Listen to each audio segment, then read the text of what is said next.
there, welcome to the Book Bin. I'm your host, Kano Barlow, and today is Writer's Rambles. Since it's the beginning of the new year, I wanted to have a second low-key video, so I thought I'd talk about a part of a bigger project I'm working on just to get something out for all of you, and to relieve myself of the thoughts currently plaguing my every waking moment. So what is this that I want to ramble and rant about? Well, in the year of our Lord 2026, I of course want to rant about Dragon Age Origins. Yes, very topical. The YouTube algorithm loves that, I'm sure. But this is my channel, and I talk about what I want to talk about, not what YouTube thinks I should. So why am I focused on Dragon Age Origins, a game that came out in 2009? Well, as a fantasy author, I thought it would be fun for me to look back on fantasy media across the board, from games to movies and shows to books, and try to examine them as a writer and whether they hold up, what ups and downs in the writing they have, etc. I don't want to do reviews, but looking at a piece of media as a writer and appraising the good and bad traits, as well as what types of writing fit the medium, are worth mentioning. It's just a fun little idea, and it encourages me to explore different ways of presenting fantasy. Right now I'm in the middle of my Dragon Age Origins run. It's a game I really love, from the story to the characters to all the little things in it. I'm having a good time, and I find a lot of the writing works for me, but that's not what I'm here to talk about. That'll be for a future video. Now, I want a quick complaint about something I absolutely hate about Origins. I'll mention it again briefly in that video in the future, but I just need a moment to vent about the Mage Circle and the Deep Roads.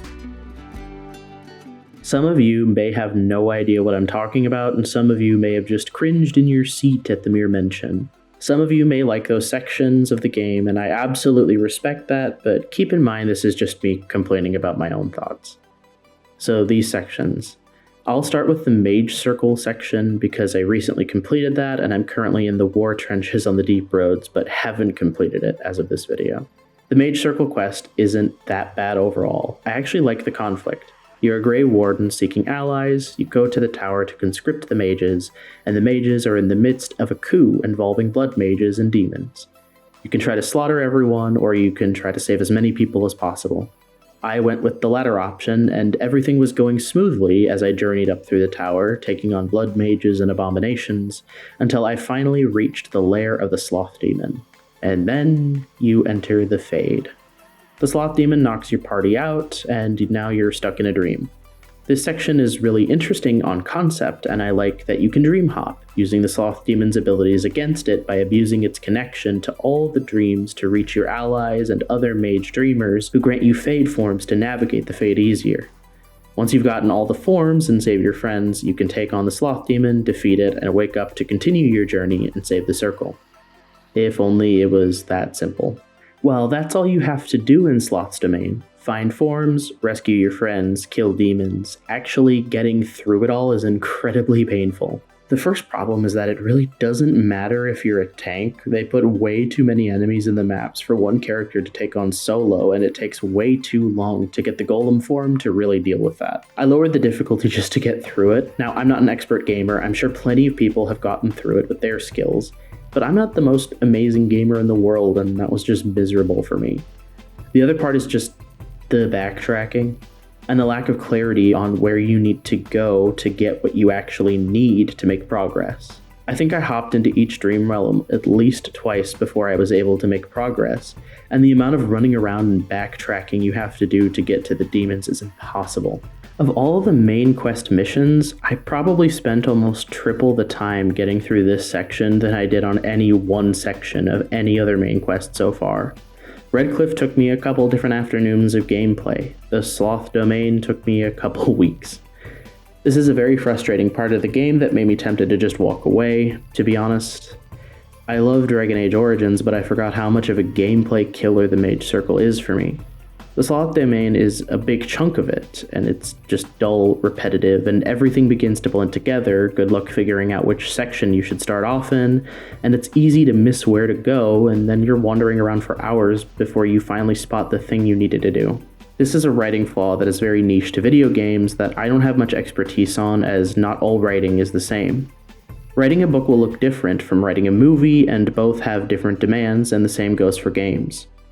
While I'm no expert on the writing of game levels, plotting and planning its pace and what needs to happen and when then actually designing around that, I do know that this section of the game is just poorly applied. I think the vision is good, but being stuck in the Fade for hours on end and running around the same 4 maps nonstop just got to be too much for one sitting. This is another problem that I share with the Deep Roads. While Orzammar itself is delightful and interesting, and I love all the missions that take place in it, once you're on the hunt for Branka in the Deep Roads, good luck having a good time. I envy the people who do. In this case, I think it's probably a design issue. So much of it just looks the same and it's easy for your eyes to glaze over. I know they probably wanted to go for some of that feeling of everything looking the same and relying on your map, because realistically, that's what an explorer would actually be doing. But when it just pockets Darkspawn and Deep Stalkers over and over and over and over and over, and there's nothing else, and your backpack gets full, and you don't want to go back because it'll take forever to get back where you were, and then you have to backtrack for something, and it's just rock everywhere. It's empty, it's devoid of anything interesting to your eye, and yeah, I think you get the picture. I thought that if I'm going to complain about these sections, I should at least compare and explain what I tend to gravitate toward better, and what I wish I got out of the Circle Tower and the Deep Road sections more. There's a few things of varying sizes, and I identified what I liked in them that directly compares to these sections that I loathe. First is Redcliffe, one of the larger quests in the game at the beginning. It's got a lot of steps, and even a lot of backtracking, but I find dealing with Redcliffe to recruit Eamon way more enjoyable by comparison. And the reason to me is easy. There's little tasks that build on each other, that send you to different places with different goals. Think of it like this. You start in the village, and there's a crisis. You can run around the town and help them prepare for the monsters that will arrive when night falls, help them survive the night, then after you break into the castle. There you learn what's going on, and you can go and seek a solution or deal with it directly there. If you opt to deal with it by seeking a solution outside Redcliffe, that sends you to the Circle Tower, which is where I got hit with the painful Sloth Domain section and wanted to bang my head against a wall every time I played until I finally got through it. Then you get another Fade section back at Redcliffe, but it has variety and it's brief, which helps it to be enjoyable. After that, we tie the Urn of Sacred Ashes into the mix, and you go to hunt for that to cure Eamon. There's a lot of little tasks that build on each other, and your backtracking always has a purpose. You leave Redcliffe to seek help, you return when you have help. You leave Redcliffe to seek the ashes, you return with the ashes.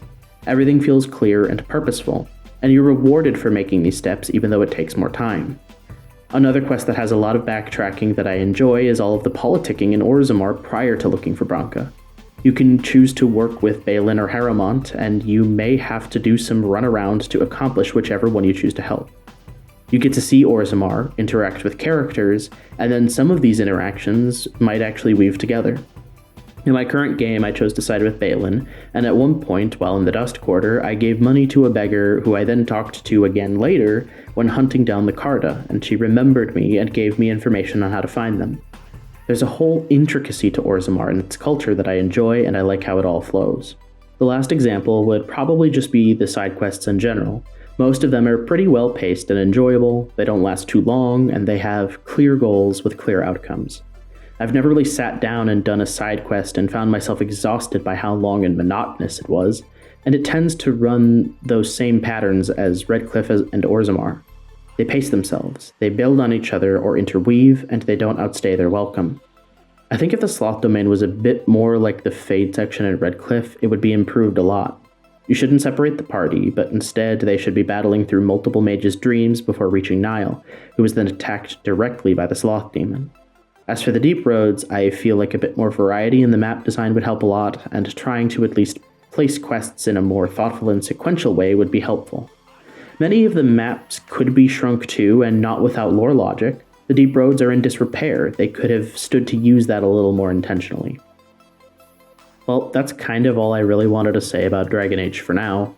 I have no idea when the bigger video will be ready. I play a couple of hours a week, so it's slow going, but I'm having a good time playing it and thinking about it critically.